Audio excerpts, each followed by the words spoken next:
Hi, this is Jürgen Rasmussen. Welcome to the Provocative Hypnosis vlog. This video is about how you can release your chronic pain. We currently live in a chronic pain epidemic. In the United States alone, there are more than 100 million people who struggle with chronic pain. That's more than the numbers of cancer, heart disease, and diabetes combined.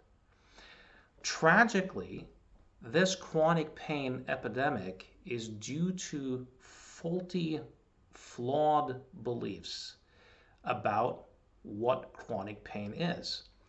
And these flawed beliefs about chronic pain are tragically spread by most medical doctors, even though the science is quite clear that the very beliefs that they are spreading is actually wrong. I've helped people eliminate chronic pain for over 2 decades. My work is largely based upon the work of the late Dr. John Sarno. So I've seen this happen so many times over the years. It's been one of my great joys on this planet has been to help people discover that they can, in fact, release their chronic pain.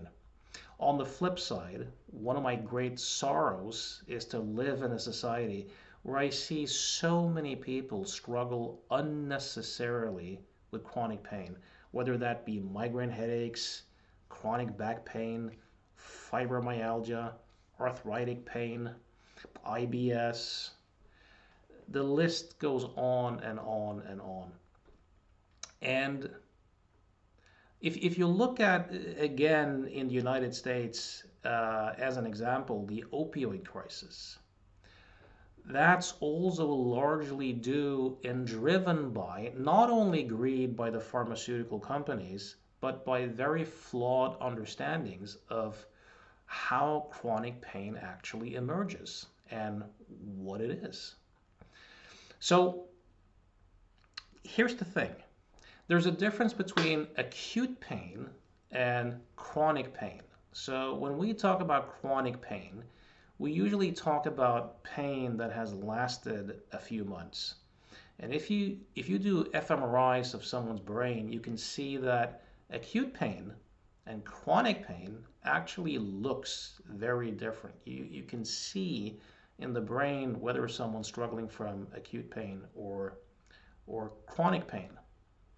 Now, what really leads to this chronic pain epidemic that we're in is that most people think that chronic pain is due to structural abnormalities. So if we take the back as an example, almost everyone believes that back pain, chronic back pain, is due to herniated discs, arthritic pain, other forms of so-called structural abnormalities.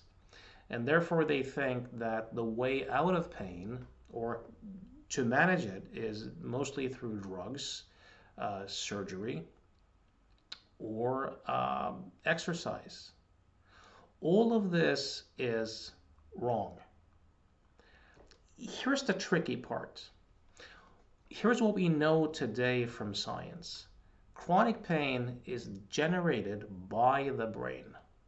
Chronic pain is generated by the brain. It's real, it's completely real, and it's generated by the brain. All your brain has to do to give you an experience of pain is to restrict the blood flow to a particular area so that you suffer with mild oxygen deprivation. I'll say that once again. All the brain has to do for you to be in pain is to restrict the blood flow to a particular area so that you suffer with mild oxygen deprivation. That hurts. The brain can do this at any time. Now, how do we know that back pain, for example, is not due to structural abnormalities in the vast majority of cases? Well, there's a lot of scientific research that shows this. So, For example, there's a 1994 study in the New England Journal of Medicine that shows that 2/3 of people without pain have solid structural abnormalities in the back. 2/3 of people without pain have solid structural abnormalities in the back.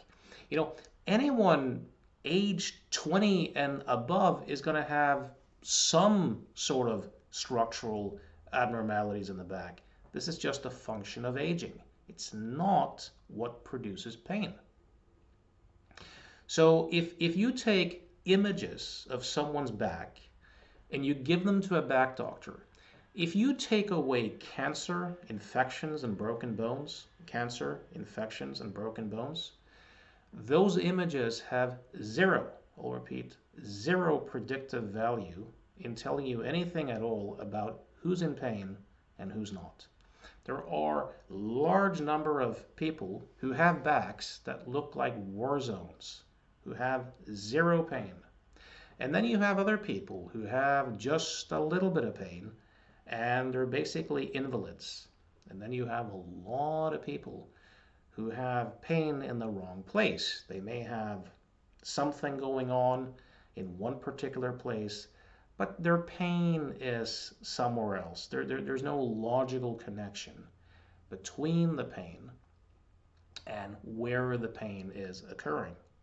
Not only that, the brain will often use old injury sites. So if you look at the thickest bone in the body, if you break it, it takes about 6 weeks to heal. If you have pain 6 months later or 6 weeks later, 6 years later, it's not due to the injury. Look at something like phantom limb pain. The pain is real, but it's generated by the brain. People have pain in a leg they no longer have. There's a wooden leg, right? What's happening is that the brain is interpreting neutral, benign sensations as if they're inherently threatening. Now, here's the tricky part of this whole equation. And that is that, we are brought up in a culture that says, look, if you have pain, that's a signal that something's wrong in the very place that you have the pain. This is sometimes true, but it's most often not true. It's sometimes true, but it's most often not true. That's the tricky part. So if you have a headache, you could have a brain tumor, But most of the time when people have a headache, there's nothing wrong with their brain. Most of the time when people have back pain, there's no correlation between the structural abnormalities and the pain. Most of the time when people have pain in the stomach, like IBS symptoms, there's nothing wrong with the stomach. So if you're watching this video and you want to release your chronic pain, make sure that you go to your medical doctor and that you rule out the possibility that you have cancer or an infection or a broken bone, that there is a organic cause behind your pain. But if you have fibromyalgia, migraines, chronic fatigue, carpal tunnel syndrome, IBS, these sorts of things, this video is for you. So the brain can generate intense pain by restricting blood flow to an area so that you suffer from mild oxygen deprivation. And it can do this at any time. And this is why things like exercise and massage and stuff like that often works temporarily to alleviate pain because it increases blood flow and oxygen to the particular area, but it has very little effect long term. Back surgeries too are remarkably ineffective for most people most of the time. If you want to have a real look at the back surgery industry, prepare to be shocked. There's a good book called Crooked, just Crooked, where you can watch or read. Everything related to the back industry. Now, you might ask, well, why is it relevant that people think that chronic pain is due to structural abnormalities? Well, what keeps the pain going is fear. What really keeps the pain going is fear. So, for example, in a 1995 journal, in the British Medical Journal, there's a case story of a guy who worked at a construction site. He jumped down on a big nail, which penetrated his shoe, and looked to penetrate his foot. Now, the guy was in horrendous pain, screaming, was rushed to the hospital. And once they were in the process of getting the working boot off, they saw the miracle. And the miracle was that the nail had gone through the shoe and right between his first two toes. It had never actually penetrated anything, but it looked that way. So what happened was that his perception, to him, it looked as if the nail had gone through his foot. His fear went through the roof, which then activated his pain response.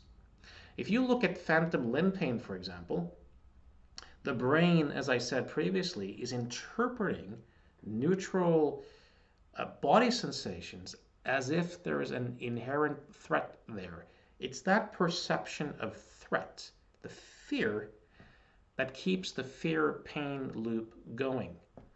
As long as someone believes that chronic pain is due to a structural abnormality or something being wrong in the body, it's going to look as if the pain signals a threat. The pain signals a danger. And that keeps the fear response going, and that keeps the pain response going. Some people will object and say, look, I have real pain. Like I recently wrote something on Facebook and someone said, you really think I'm going to buy a book? Like I have enormous pain. The last thing I'm going to do is to buy a book.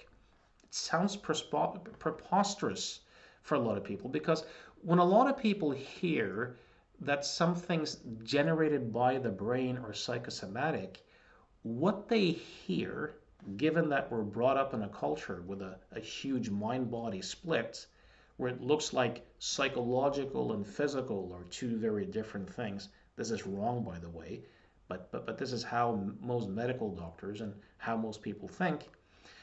When a lot of people hear psychosomatic or psychogenic, they hear imagined or malingering or pretending that the pain is somehow not real. It's completely real. So when I say generated by the brain, I'm not at all implying not real. The trick to getting out of pain is to clearly see and clearly understand that the pain is generated through psychological factors. To orient your attention towards your emotional life and your psychological life, not to the body. That's the main thing. So what I'm going to suggest that you do is that you rent or buy the excellent documentary called All the Rage, Saved by Dr. Sarno.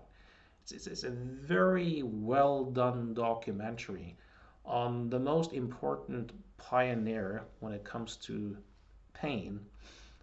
Historically, Dr. John Sarno worked with chronic pain for decades, had tremendous results. If you Google his books on Amazon, Dr. John Sarno, you'll see so many testimonials of people who, just by reading one of his books, have been able to eliminate their chronic pain. Watch that documentary, and then the trick to get out of the pain is to educate yourself to really understand the pain, to understand the psychology and the physiology behind it. That is what releases the fear response, which is then what turns the pain off. You need to educate yourself. I'm going to recommend that you get this simple book. It's called Healing Back Pain by John Sarno. When I was introduced to Sarno's work back in 1998 for the first time, I had a lot of recurrent chronic back pain. Reading this helped me get over my chronic back pain just by getting it, just by getting the link. If back pain isn't your main thing, if it's more like migraines or IBS or fibromyalgia or something like that, chronic fatigue, I recommend this book by John Sarno, The Mind-Body Prescription. It's the exact same principles, but it goes a bit more into other examples of how psychosomatic symptoms develop.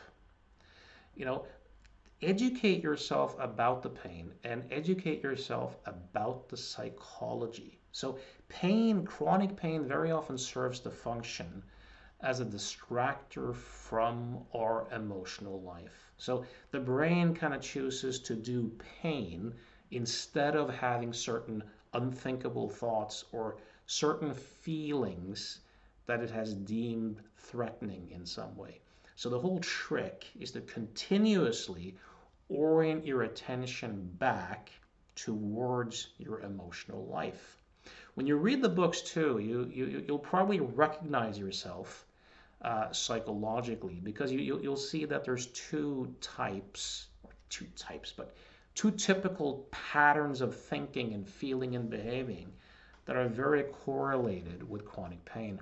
One is perfectionism. It's not the lazy bums. It's not the easygoing, happy-go-lucky folks for the most part. It's the highly conscientious folks, you know, the people who are hyper-responsible, driven, conscientious, achievement-oriented, often very self-critical, the perfectionistic, controlling types who put a lot of pressure on themselves to be in control, to proceed, to achieve these sorts of things. This generates a lot of tension and a lot of stress. And if our brain kind of decides that it's not okay to be in touch with that, the emotions, the feelings, it will very often generate pain as a distraction. And as long as we fixate on our body, you know, we keep falling for the trick. The other group is the kind of highly agreeable people, the martyrs, the self-sacrificing folks who other people describe as, you know, he or she always put other people's needs in front of her own. And they often don't have the best of boundaries. They're not often good at, you know, setting boundaries or showing anger. They're often afraid of conflict. And this often generates a lot of stress and a lot of tension. And they deal with that by developing a socially acceptable symptom, such as chronic back pain. The key is that they put a lot of pressure on themselves to be good people, goodists, as John Sarno would describe it. So being able to spot these psychological patterns and to really see them in yourself and to do some work on it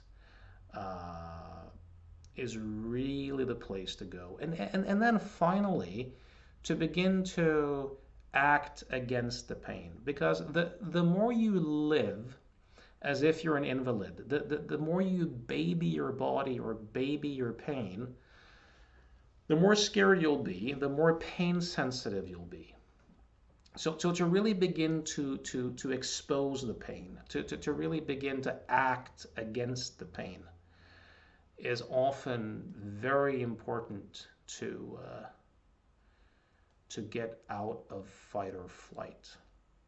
So I know that a lot of people, just by listening to this little presentation I've done now, will release their chronic pain. For other people, it will be a good start. A seed will be planted.